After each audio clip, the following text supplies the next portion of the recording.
болохоор талархал гэдэг сэдв байсан. Тэгээд эзний яг бидний амьдралд хийсэн зүйлийн төлөө талархах сэтгэлээр бид хамтдаа зохиосон байгаа.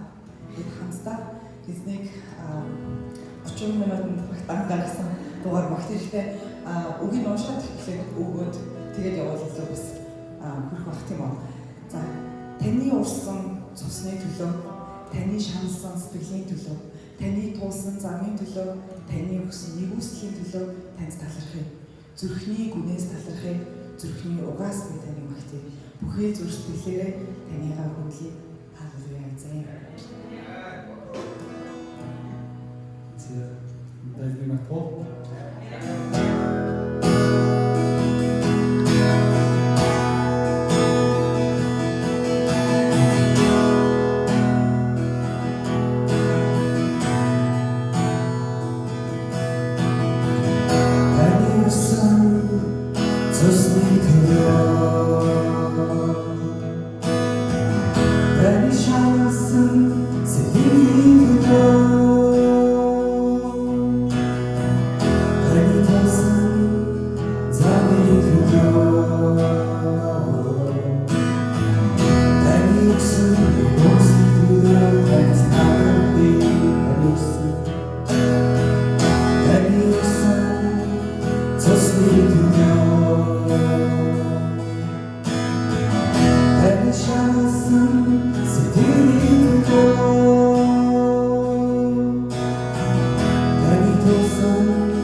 Be